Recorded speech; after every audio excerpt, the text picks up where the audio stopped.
Hey class, welcome to Research Methods, and this is going to be somewhat of the syllabus lecture, and I'm going to try to go through this and explain a couple of the finer points about this class that you might need to know. So first off, this is a summer class, everything's online, and there will be an assortment of PowerPoints, lectures being online. I do have an MP3 file for a couple of them as well, and there will be approximately 14 assignments for this class. So let's just talk about a couple of things with this. So I'm not going to read every word of the syllabus to you because you can do that on your own. And if you're watching the lectures throughout the course of this 6-week class, I'm certain that you're going to get tired of my voice, as I already am. And this has only been not even a minute into the class, so that's perfectly fine. But I do think that this class is potentially one of the most important and interesting classes that you're going to take here at Whitewater. And this is because once you understand research and how to find it and analyze it and interpret it, then you can effectively ask almost any question and then go on Google Scholar or online and whatever mechanism that you end up choosing to. There's 3 that I go through in class. And you can answer just about any question. So something to just share a little bit about myself, whenever I realized that Google Scholar and finding research papers was a thing, I don't recommend this, but I stopped buying textbooks because I realized that I could go to Google Scholar and find and educate myself on any topic for any class that I was in. So if anybody's ever really looked in depth on a textbook, they always have these reference sections. So I had the idea of, well, why am I reading this textbook? Why don't I just read what they're referencing? And that's effectively what I did through my master's and my PhD. So just going through this so I don't waste too much of your time right now. But here's the course description. There's quite a bit going on with this. But overall, it's going to be reading some research, analyzing it and interpreting it and seeing how we can apply it to everyday life. Here's some learning outcomes or student learning outcomes for all of you. Here is my instructor information. So here, use my email. That's probably the best way to get in contact with me. You can send me messages directly through Canvas. However, I will say it does have a little bit more of a lag time, so if you need me sooner or more quickly, then email this. However, Canvas, I will check it as quickly as I possibly can. And due to all of the things going on in our world right now, we actually aren't in our offices very much, so don't pay any attention to that. Granted, my office is in the Williams Center, but again, kind of what I just said. My office hours, here I just had to write something down, but if any of you have ever met me before, I am a very early morning person, so I will probably respond to your emails at just about any time of day, truthfully. But I probably check my email first around 4 a.m. On any given day. And well, I've just woken up that early for my entire life. And I typically don't check much emails after, I don't know, 6, 7, 8 p.m., something like that. But I will get back to you. I will always get back to you within 24 hours. I promise you that. Class meetings, there's nothing formal here. We're not going to do WebEx lectures or anything like that. All of the lectures are already recorded, and you will just go through those on your own time. Required textbook. There's no required textbook. Everything is already on Canvas, and I will publish that right once I'm done recording this video, actually, because everything else is already done. So here it says everything will be in PowerPoint. There will be an MP3 file. or there will be a YouTube lecture, kind of like how this is. So like on my YouTube channel, don't subscribe, don't like anything. You can actually dislike videos. I think that would be funny. But only pay attention to the stuff relevant to this class. Nothing else I do on there is actually for anybody, except for two of my friends from Alabama. So now here's a particular thing. With many of these lectures, there will be an MP3 file. But there will also be a YouTube lecture. Now, these YouTube lectures were actually recorded during the last spring semester. So you will be able to get somewhat more of a classroom feel. There are students in the room as I'm giving those lectures. So some of it might get a bit annoying, and I am sorry about that. I went through a couple of them and I realized a couple of verbal tics that I have. Well, just right there I did that. I say or more than I probably should.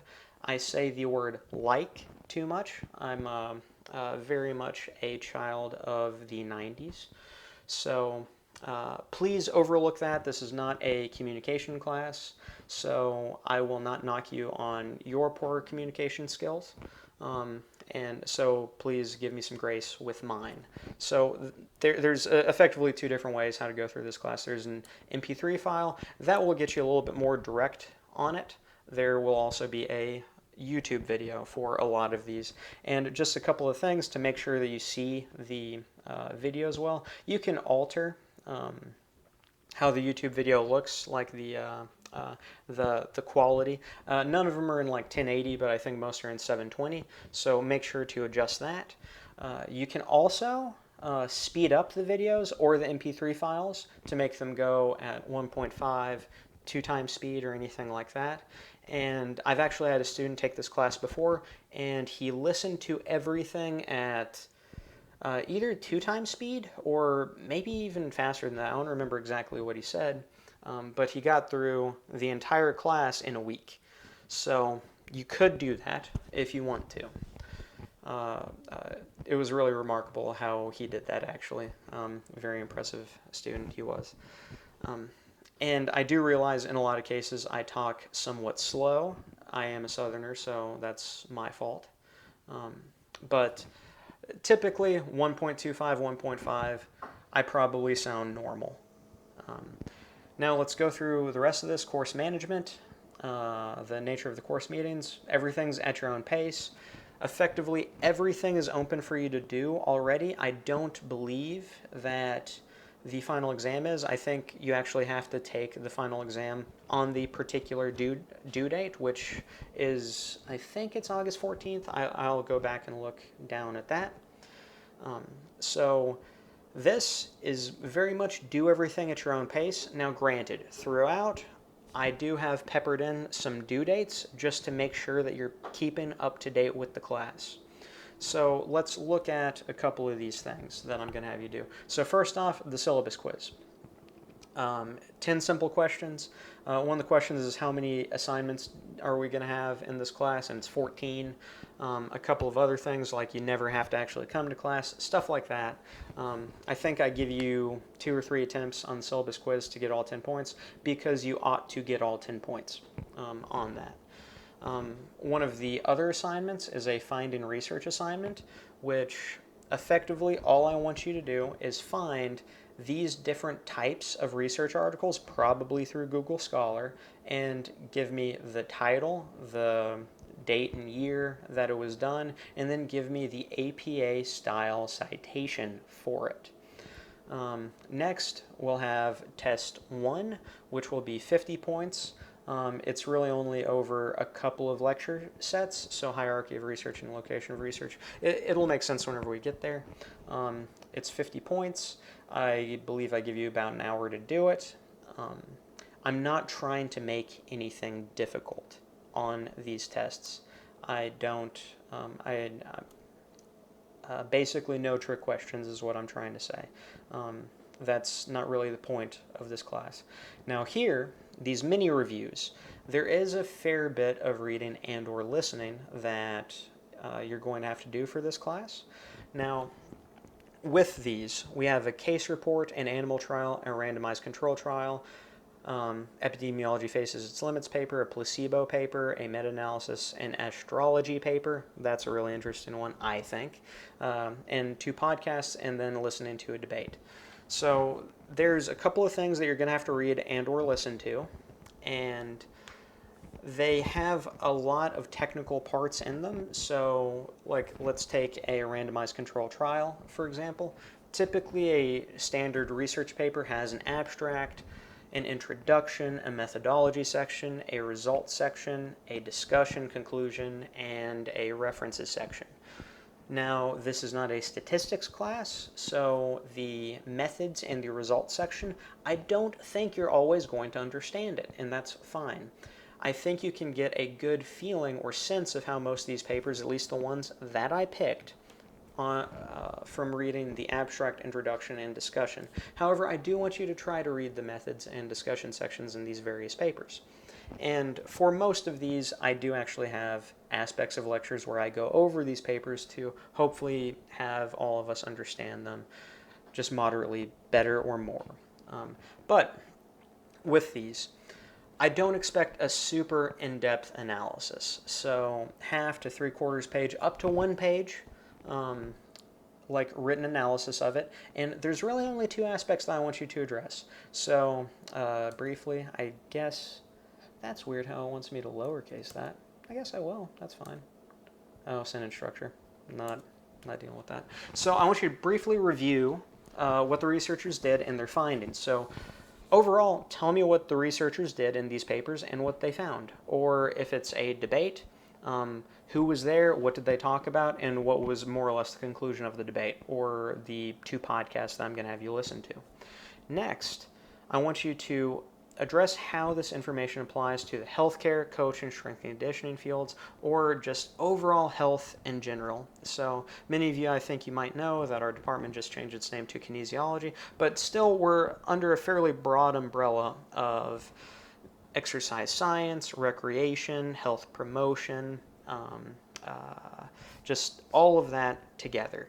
So however you can think of how the findings from these various papers and or podcasts apply to our field or areas of interest. I want you to spend about a paragraph explaining that. Next, and I do have parts of entire lectures that go over this more, but I want you to dissect an academic paper. So I want you to find one primary source primary source original research academic article, which I want you probably to locate a randomized control trial. So pick something that you're interested in. And if you're having difficulty finding some things, just email me and I can help you find something. A lot of my background has to do with nutrition and dietary research, or how supplements work with muscle growth or endurance performance or what have you. But I also have done a lot of exercise psychology research, and I've read a lot of public health research. So I could certainly help you find something that you're interested in, whatever that is, whatever that may be. But I want you to analyze it in a 12-dimension type of way. So effectively, this paper will be going through answering each one of these questions in as complete and concise way that you possibly can.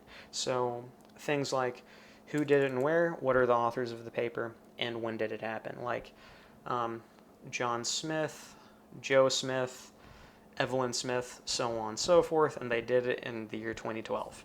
That's going to be a fairly short aspect of the paper, right? What has been done prior to this research, that is effectively the introduction section of whatever paper that is. So you'll put that in your own words. Do not plagiarize, cheat, or anything like that. I am using Turnitin, so if it turns out that you copy and pasted way too much, you're just going to get a 0 on a lot of this. Now, I'm not going to read the rest of this to you because I have other lectures explaining that. funding resources, all of that. And then lastly, the final exam, which is, this is a question on the syllabus quiz, I believe. The final exam is the highest percentage of anything on in terms of assignments, so it's worth 100 points. So it covers all the lectures, motivated reasoning, all of that type of stuff. If we're looking at evaluation, grading procedures, all of this is how this works. I have all of these written in order that they're actually due. So the syllabus quiz is due first. We have case report, animal review, finding research, test 1, RCT review, so on and so forth. Here's how many points everything is worth, and here is the percentage of the entire class. The reason I put that is if you skip something, you kind of know how much it would hurt you or not really hurt you, I guess. So, like, let's take these 3 assignments. If you don't do these 3 assignments, you can still make an A in the class, right? How about this? This test 1. If you do not take test 1, you can still make a B in the class. Now, here, let's see if I'm correct about this. Final exam. If you don't take this, you could still make a C in the class. I don't recommend it, but you could. So just there on that. How I do grades overall, this is what I've always done. I do hard A's, B's, C's, D's, and F's. So here's the points that you need to be able to get to make an A, B, C, whatever. Here's the low end, here's the high end. I'm sorry that those are a bit, I don't know. I guess they're a little bit closer there, huh? That's all right. Classroom expectations. Here's another question on the syllabus quiz.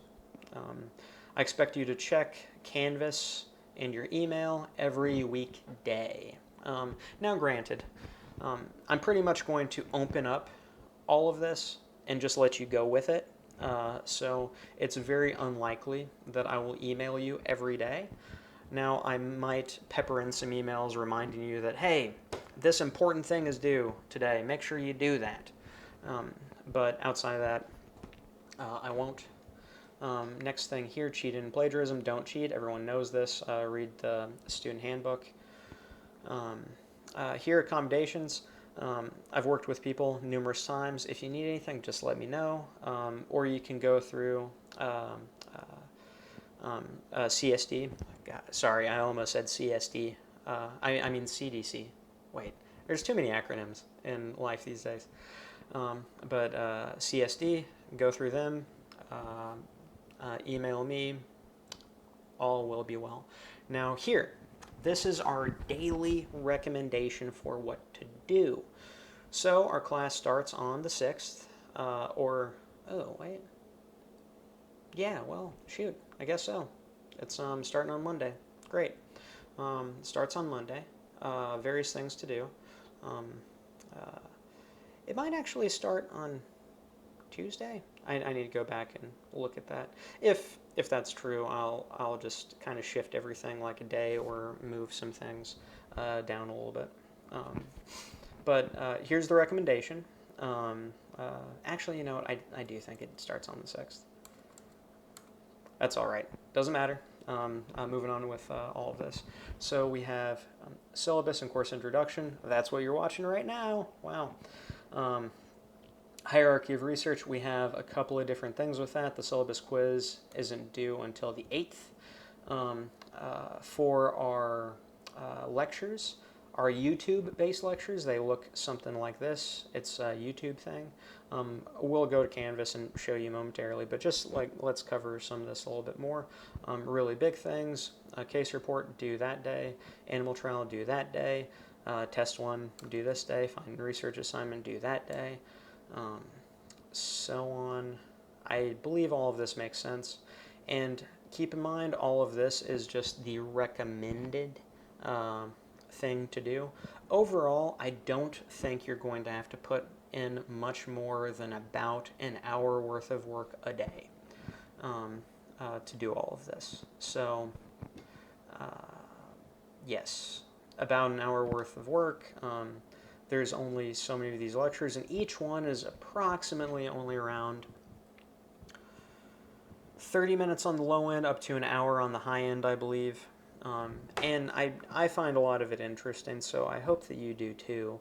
And also keep in mind that you can take as many breaks as you want, speed through it, all of that. And everything's open, so you can work ahead, and I do recommend that you work ahead. So here, let's go to this right here.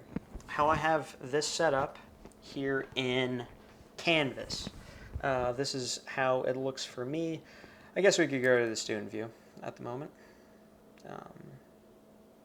So here's how this works.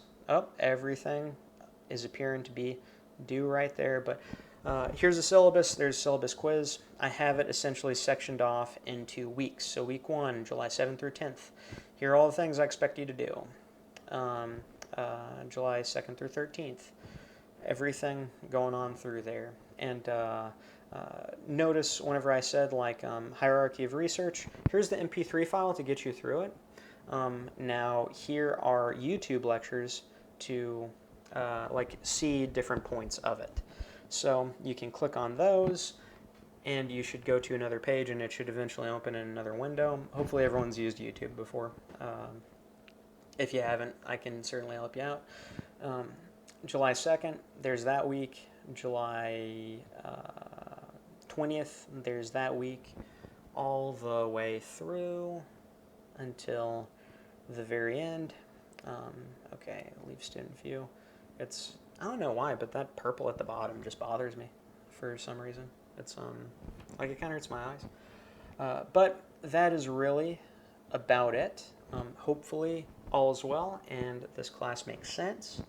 Let me know if you have any questions going forward. Everything should essentially be open. And yeah, that's it. Have a good summer and see you soon.